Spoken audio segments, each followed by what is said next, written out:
Tal vez los rasgos más destacados del narcisista, de la psiquiatría norteamericana y del DSM-3 sean la buena imagen de sí y el sentirse con derechos en virtud de un talento especial, lo que ciertamente se aplica en el geniatipo 7, aunque la persona proyecta una buena imagen de sí y en mayor medida que otros se siente bien. Se puede decir, sin embargo, que esto es fruto de una continua autopropaganda ante el mundo y ante sí mismo que contrapesa una también consciente inseguridad. Tal vez por eso la buena impresión que se esfuerza en causar en el otro no está motivada por una presentación de sí arrogante, megalómana u ostensivamente superior, sino corresponde más bien a la de una persona que insiste en un acercamiento utilitario, aunque espera un reconocimiento especial no solo por su talento, sino por su modestia y su disposición fraternal.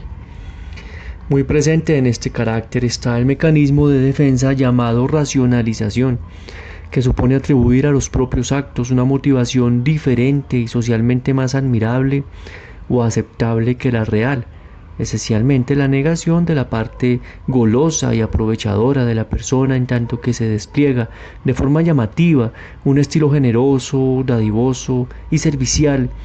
Al describir un personaje de este tipo, entre sus caracteres, Elías Conetti observa que no deja que le ofrezcan ni siquiera una taza de café. Un rasgo importante de este carácter no mencionado aún es el humor.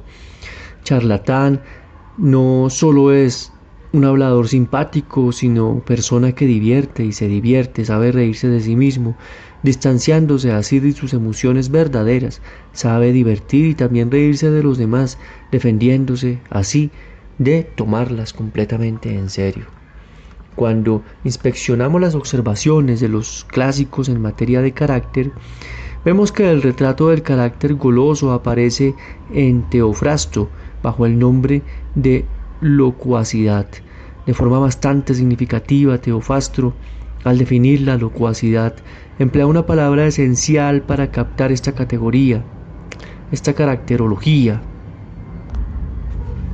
La incontinencia en el sentido de una incontinencia de palabra.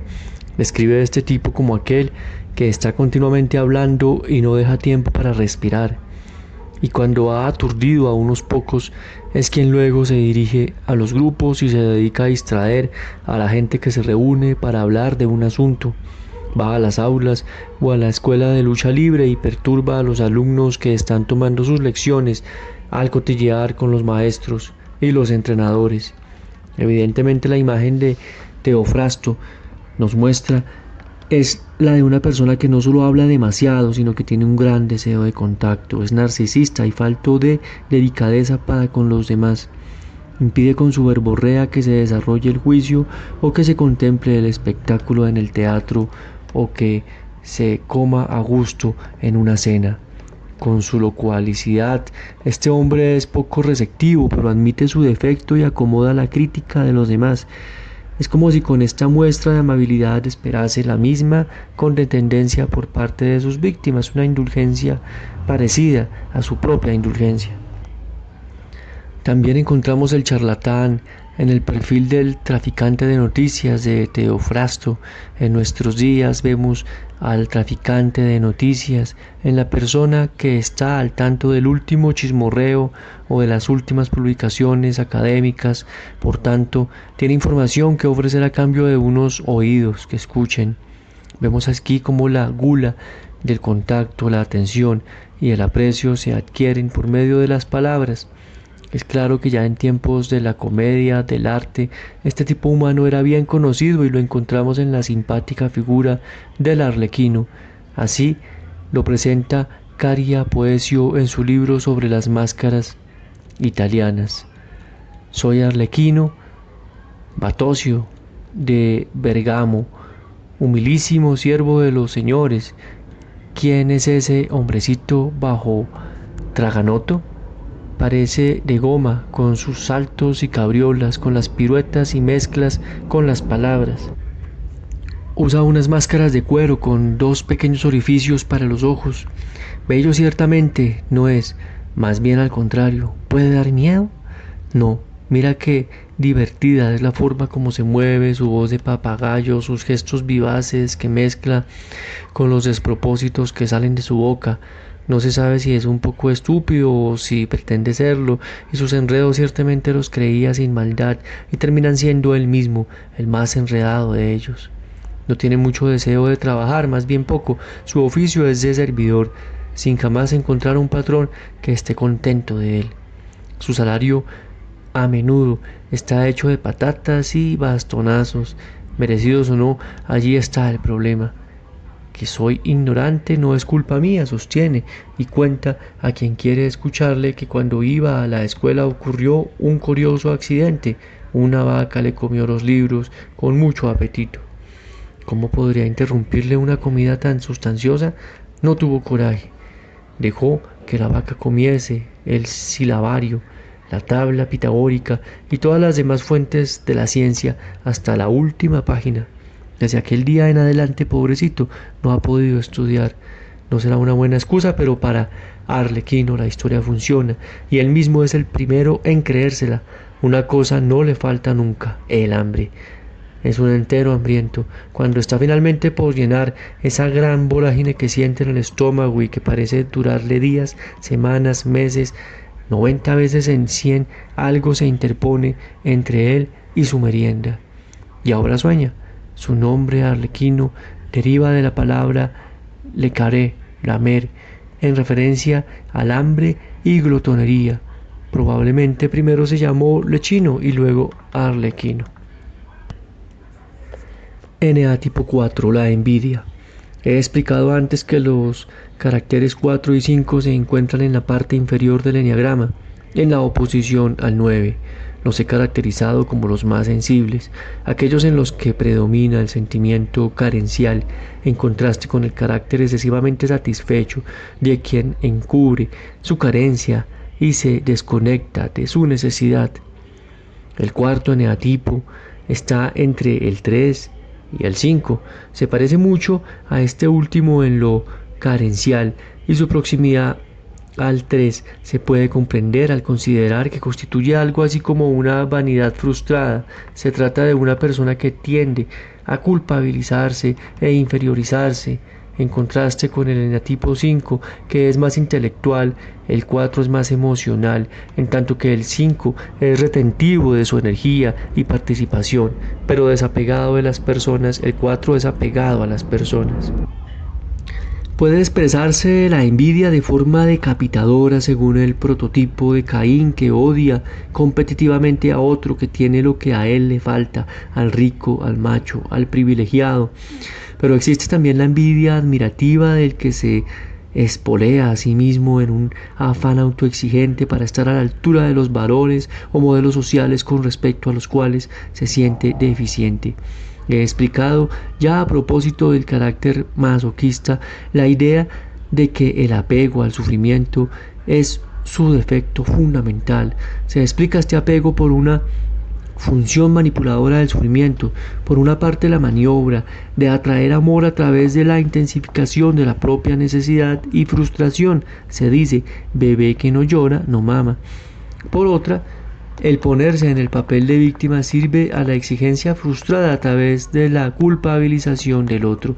Algo así como mira cómo sufro por tu culpa y comprende lo que me debes en nombre de la humanidad y de la decencia. También se puede entender el dolor de los sufridores como una transformación del odio que se torna en aparente perdón, mientras que desde una posición de sacrificio destruye al otro. Esta manera ha sido descrita por el psicoanálisis al hablar de cómo el otro se vuelve un mal objeto. Melanie Klein atribuye al niño de pecho no solo la envidia, sino la fantasía de responder a la frustración, transformando el buen objeto, que es el pecho materno, en un mal objeto lleno de excrementos. Exista tal identificación proyectiva en el lactante o se trate de una de esas interpretaciones adultomórficas de la primera infancia que Peter Freud ha criticado a sus colegas, resultando un buen metáfora de envilecimiento desde la frustración culpabilizadora en el masoquismo adulto.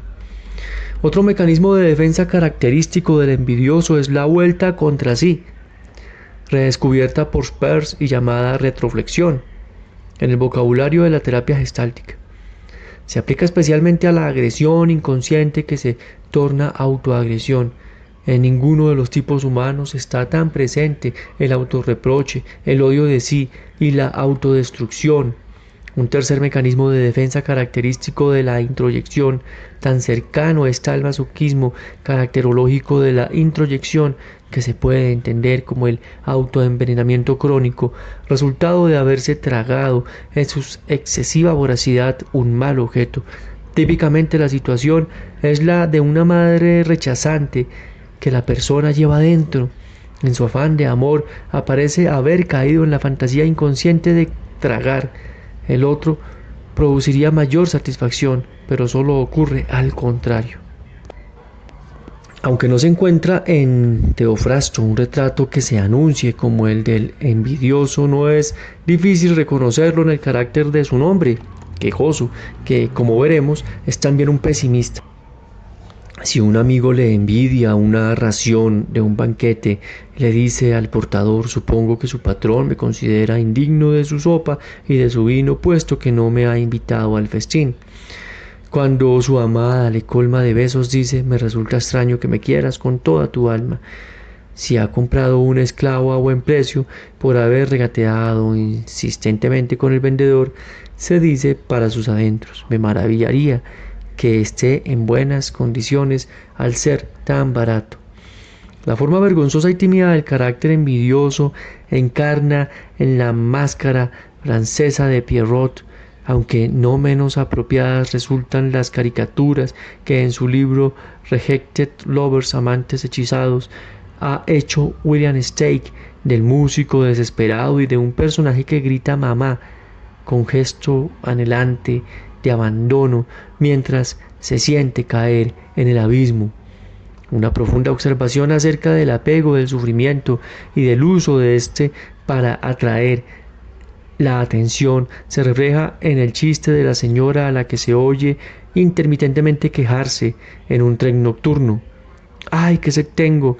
Después de un buen rato, alguien que no logra dormir se levanta y le consigue un vaso de agua. Durante algunos instantes se hace el silencio y los pasajeros sienten alivio, pero luego se oye: ¿qué sed tenía?